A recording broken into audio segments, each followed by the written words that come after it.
La commission Mourir dans la dignité a été invitée, je parle ici du docteur Michel Lheureux, le directeur général de la Maison Michel Sarrazin. Le docteur Lheureux a été invité par les parlementaires à titre d'expert pour éclairer les parlementaires sur la marche à suivre pour élaborer la commission.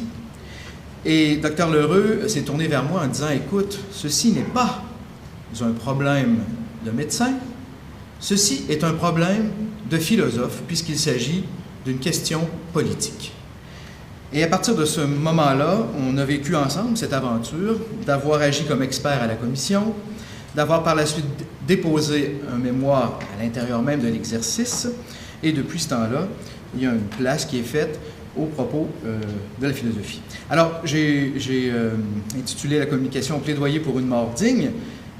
Comment se pose aujourd'hui la question du respect en fin de vie. Je disais donc que c'est un problème politique, et une des premières choses qui m'a étonné quand j'ai commencé à réfléchir sur la question, c'est de me rendre compte, d'abord, disons les choses comme elles sont, ce thème de la dignité que désormais les gens se plaisent à évacuer du propos, ce ne sont pas des profs de philo qui ont mis ça en place, c'est les gens du gouvernement qui voulaient qu'on réfléchisse, donc une réflexion éthique et politique, sur qu'en est-il de la dignité en fin de vie. Et à l'occasion de cette réflexion, ce qui m'est apparu fort intéressant, c'est que tous les argumentaires qui étaient déployés parmi ceux qui étaient en faveur de l'ouverture à l'euthanasie, c'était des argumentaires qui évoquaient une certaine conception de la dignité et une conception de ce qu'on appelle la liberté individuelle ou le principe d'autonomie. Chose surprenante, quand on est contre l'ouverture à l'euthanasie, eh bien, on évoque les deux mêmes thèmes. Alors, pour un philosophe, c'est un paradoxe très intéressant. Alors, je vais simplement ici, puisque c'est la fin de nos discussions, vous faire réfléchir à cette contradiction. Qu'en est-il d'idées fortes qu'on peut avoir sur la question de la dignité? Et je vais le faire en évoquant des philosophes connus. Je tiens à préciser d'ailleurs que si je traduisais intégralement l'intervention du docteur Balmont, ce serait ce serait parfait, puisqu'il a eu ce réflexe de nous permettre de réfléchir avec des gens qui ont été confrontés de près à cette dignité ultime. Alors Blaise Pascal disait « Il y a dans le monde deux sortes de grandeurs. Il y a des grandeurs d'établissement et des grandeurs naturelles, ce qui fonde les deux conceptions opposées de la dignité. Ce que Pascal appelle la grandeur d'établissement, c'est le fait que je me suis trouvé digne ce matin d'être invité par mon ami Patrick Vinet à vous parler. Il y a une grandeur conventionnelle ici. On reçoit du prix ou on donne du prix aux gens et aux choses à partir de l'estime qu'on leur témoigne. Il y a quelque chose là-dedans qui est assez conventionnel, qui est assez arbitraire.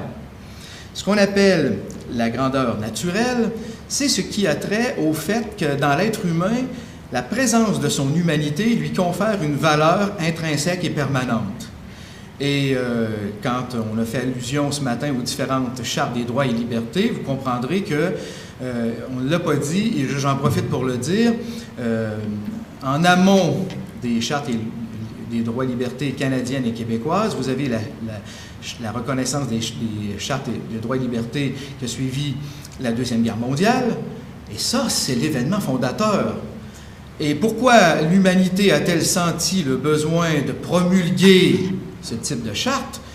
Parce qu'on venait de vivre les deux plus grands génocides que l'être humain a commis contre lui-même, des génocides, faut-il le rappeler, qui étaient résolument humanistes, sans aucune référence religieuse, alors qu'au Québec, on se plaît à dire que quand on a un argumentaire contre l'euthanasie, c'est une question de religion. Pas du tout. Le stalinisme a banni la religion de son système, et le nazisme proposait une vision du monde résolument détachée du religieux. Alors, quand on a senti le besoin de nous donner ces chartes, ce qu'on voulait, c'était réaffirmer le fait de cette dignité fondatrice objective, parce qu'on avait tué des gens en méprisant l'humanité en eux.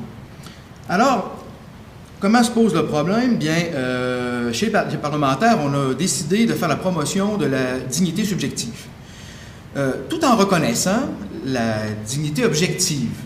L'idée ici, je pense, ce à quoi je vous invite à réfléchir, c'est qu'on a mis l'emphase, plus d'importance sur la dignité subjective au détriment de la dignité dite objective, qui sera encore une fois reconnue par ailleurs. Alors, je vous invite à réfléchir à ça.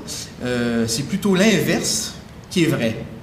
En fin de vie, et c'est un des thèmes que j'ai élaboré dans la réflexion quand j'ai présenté le mémoire, en fin de vie, nous terminons notre existence exactement comme nous l'avons commencé.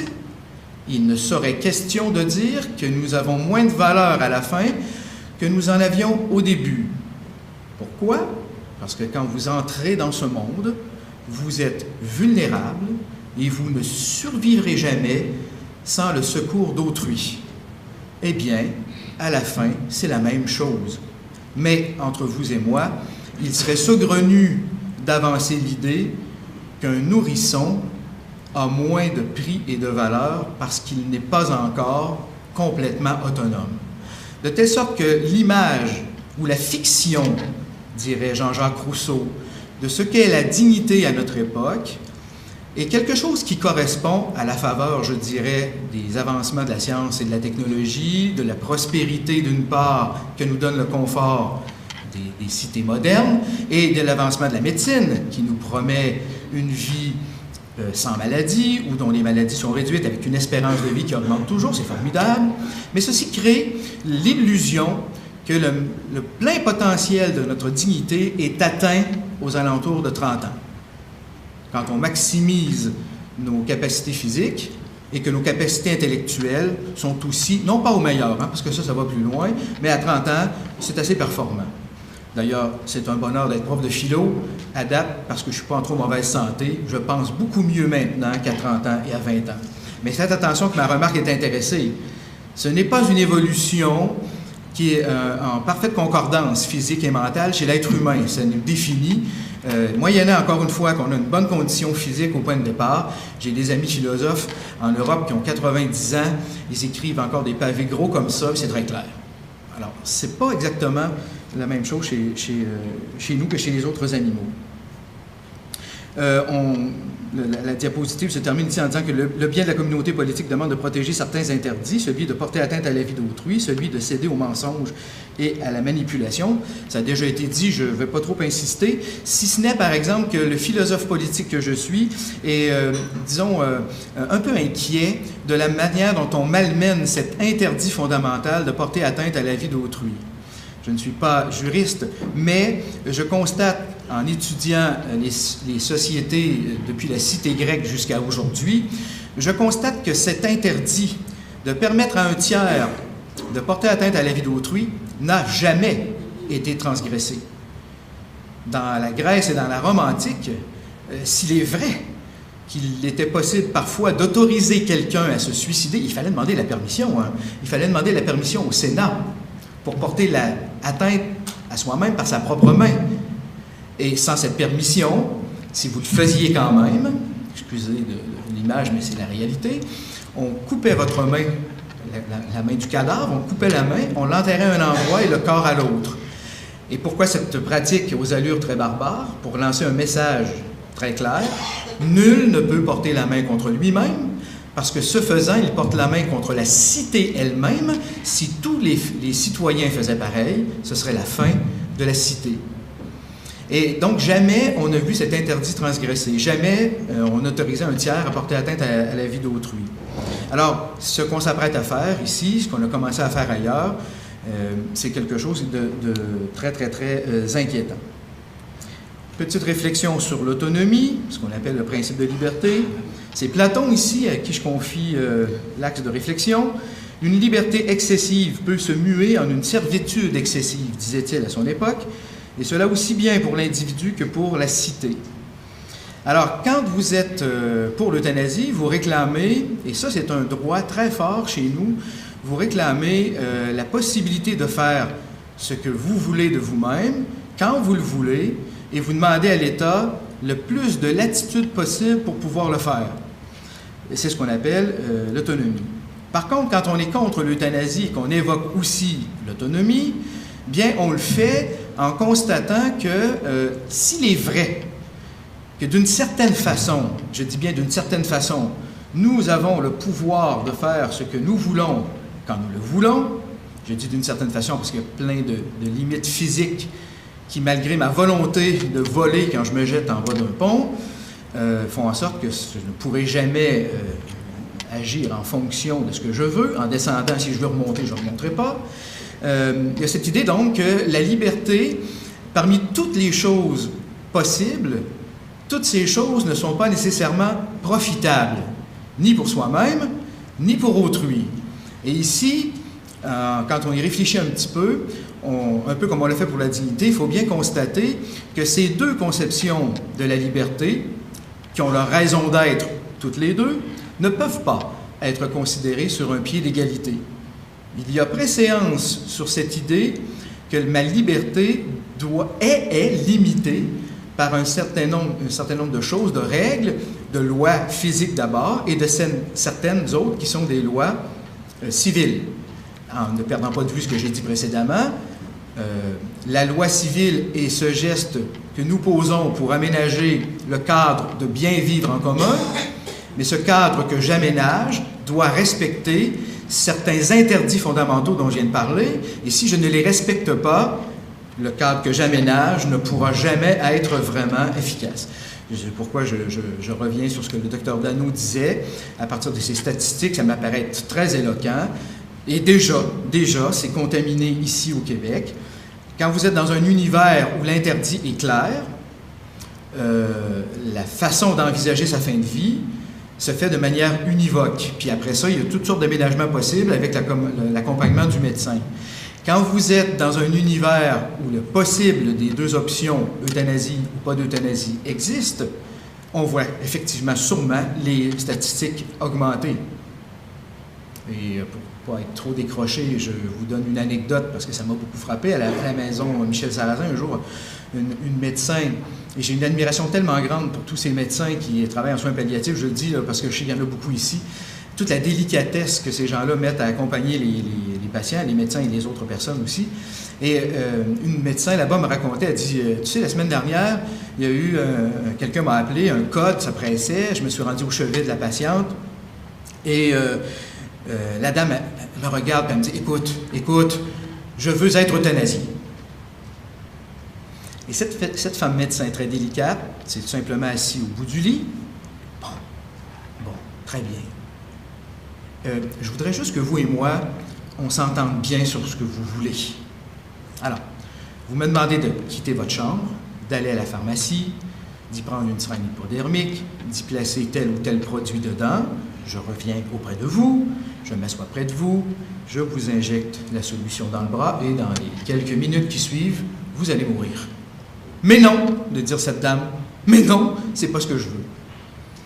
Elle voulait discuter, elle s'ennuyait, mais surtout ici, le mot qu'elle utilisait ne correspondait pas du tout à ce qu'elle voulait. Alors, confusion du vocabulaire, confusion des situations, dans un univers où politiquement on a créé cette confusion à l'égard de l'interdit fondamental de toucher à la vie d'autrui, ben, tout ce qui vous a été annoncé et validé se confirme. Et moi, à la commission, ce qui m'a frappé avec le docteur L'Heureux, c'est que, et on vous l'a déjà dit ici, mais pourquoi tant de précipitation? Pourquoi? Il n'y a pas d'urgence et surtout, il n'y a pas matière. Et quand je le disais aux parlementaires, j'ai dit, écoutez, les choses telles qu'elles sont, présentement, permettent à quiconque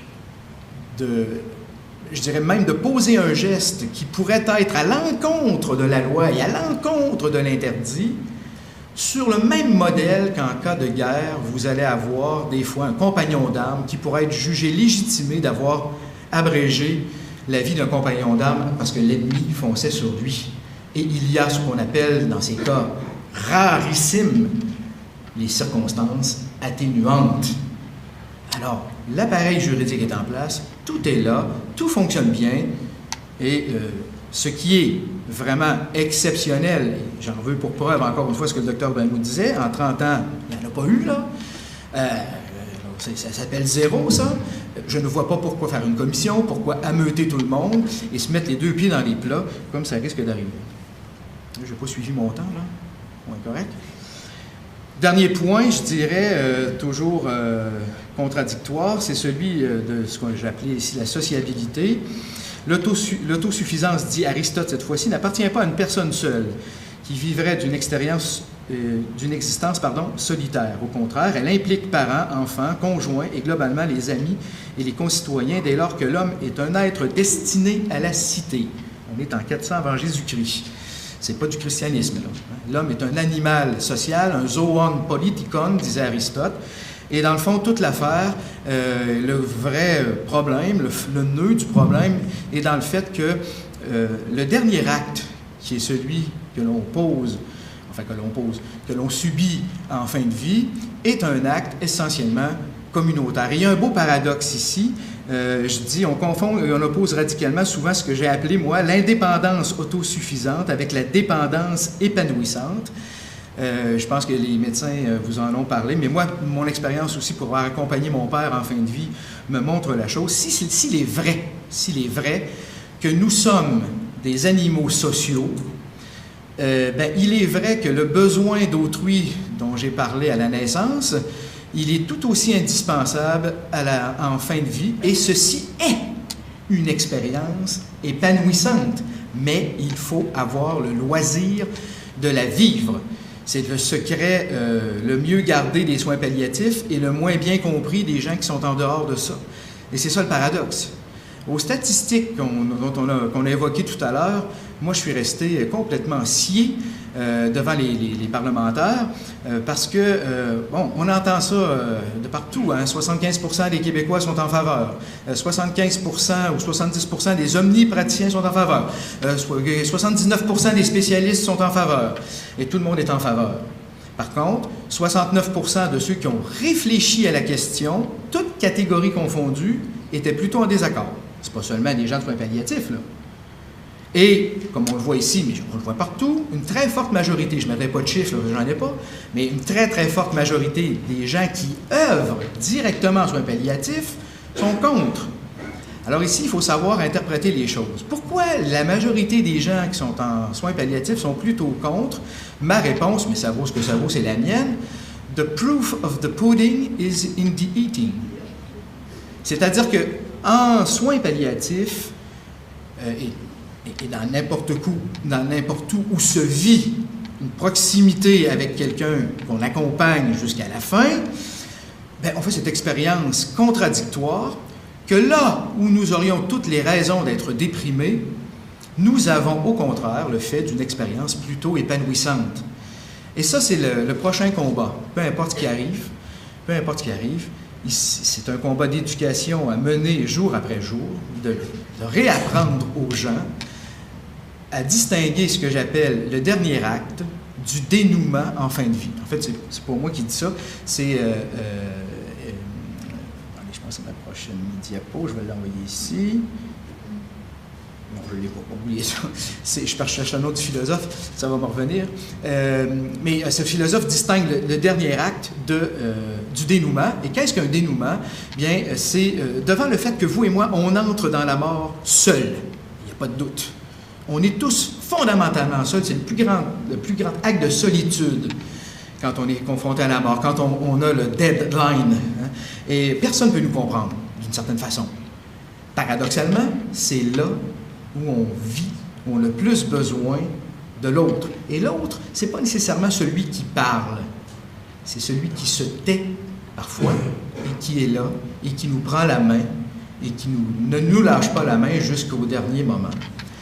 L'affaire, c'est que ça ne fait pas seulement du bien à celui qui va mourir, ça fait autant de bien, sinon plus, à celui qui tient cette main jusqu'à la fin.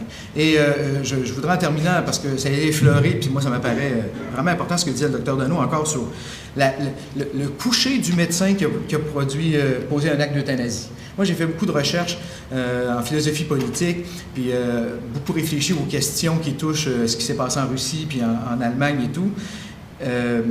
Si vous connaissez Alexandre Solzhenitsyn, peut-être un peu, C'est quelqu'un qui a écrit dans l'archipel du Goulag, après avoir vécu d'emprisonnement assez sévère, assez atroce. Il a écrit, il dit, au risque que les gens à qui je le dis s'étonnent et se fâchent, « Béni es-tu prison », « Béni es-tu prison », en grand caractère gras dans le texte, en voulant dire, si je n'avais pas connu cette épreuve épouvantable, je serais resté con toute ma vie. Vous avez déjà vu peut-être le film 127 heures à Aaron Ralston, ce jeune garçon qui a eu la main coincée par une roche. Il s'est lui-même coupé l'avant-bras. Même conclusion. Si on lui demande à lui, est-ce que tu regrettes ta main? Il dit non. Non. Parce que si je n'avais pas vécu ça, je serais resté con toute ma vie. Et vous connaissez aussi Oscar Schindler, hein, la liste Schindler. Même chose. Lui, au contact des plus démunis, il s'est humanisé. Ou en fait, il a senti que la force, l'assurance dont il dispose, dont nous disposons tous quand nous sommes bien portants, est réelle, mais masque la vulnérabilité profonde que nous portons tous. Alors, quand nous accompagnons quelqu'un en fin de vie, que nous sommes à son chevet, ce n'est pas seulement sa vulnérabilité à lui qui apparaît, c'est la nôtre. Et je pense que c'est une des raisons fondamentales pour lesquelles les gens qui œuvrent en soins palliatifs sont de si bonne humeur. À Michel Sarrazin, souvent les gens me disent, tu sais, on a toujours un sourire parce que quand on voit des gens de l'extérieur, ils nous disent, t'es un héros, vraiment, tu donnes ta vie pour... Oui, en un sens, c'est vrai, ce sont des gens qui rendent service, mais eux, ils disent, non, on reçoit plus, nous recevons plus, disent-ils, que ce que nous donnons. Alors voilà un peu le truc. Et dernier exemple, Solzhenitsyn, donc, va dire, dans l'épreuve, j'ai grandi, je vis mieux maintenant qu'avant, mais j'ai un ami qui est décédé maintenant, qui a été emprisonné à Auschwitz. Et c'est une histoire vraie et qui n'est pas dans les livres. Cet ami me raconte qu'il a survécu parce qu'il parlait plusieurs langues et que les Allemands l'ont récupéré pour faire la traduction. Et il faisait la traduction et il me raconte, il dit, un jour, j'ai vu une chose que je n'oublierai jamais, je me suis lié d'amitié d'un prisonnier. Et le prisonnier, lui, pour survivre, et comme n'était pas polyglotte, alors les Allemands ils ont dit, tu veux survivre, tu vas nous aider. Dans les camps de concentration, quand on va faire les crémations, tu vas prendre les corps, puis tu vas les enfourner dans la fournaise. Vous imaginez le genre de truc. Et bon, le gars, on peut le comprendre, hein, pour survivre, qu'est-ce qu'on ferait pas? Alors il a fait ça. Et à un moment donné, il a vu un de ses amis qui n'était pas encore mort, puis il l'a envoyé dedans. Celui qui me racontait ça me dit, c'est le dénouement qui est terrible. La guerre a fini, les deux ont survécu. Il me raconte, ce garçon, en parlant du prisonnier qui avait été enfourné d'autres, ce garçon avait une fiancée avant la guerre. Et il vivait, il supportait l'incarcération à l'idée du bonheur de retrouver cette femme. La guerre s'est terminée, il a quitté la prison, il s'est rendu chez sa fiancée, il a sonné à la porte et a quitté le perron avant que quelqu'un ouvre. Il ne se sentait plus digne de cet amour à cause du poids qu'il portait. Ce sont des exemples sérieux, mais je pense qu'effectivement, quand on transgresse cet interdit de porter atteinte à la vie d'autrui, il y a des séquelles et celui qui traverse l'interdit doit assumer ces séquelles. C'est peut-être ce qui explique qu'en Belgique, il y a quelques années, on a manqué d'avorteurs, parce que comme ici, l'avortement est pratiqué, on a manqué d'avorteurs et puis il y a des gens qui ont réclamé, puisque le droit à l'avortement est un droit acquis, ont réclamé que l'on touche à l'objection de conscience des médecins pour qu'ils fassent des choses qu'ils ne voudraient pas faire. Et c'est mon mot de la fin, pour moi qui suis prof de philo politique, dans une société laïque, il y a des choses qu'on ne peut pas, des choses auxquelles on ne peut pas toucher, et l'objection de conscience en est une. Ça, c'est sacré. Alors, je ne peux pas forcer personne à avoir la religion, là, puis je suis bien content que personne ne me force, mais par ailleurs, peu importe les raisons qu'on évoque, on doit être capable d'évoquer ça et d'agir en pleine conscience avec nos convictions. Je vous remercie beaucoup de votre attention.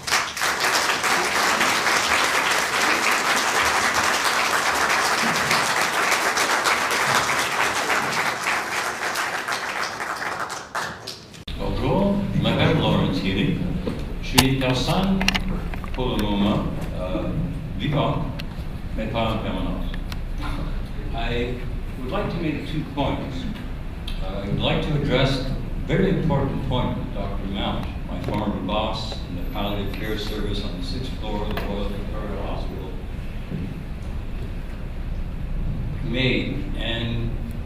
But before I address that point, I must say that I was very disappointed by the vocabulary used in the first presentation this morning to describe the informed free will euthanasia choice. I heard the word murder, meurtre.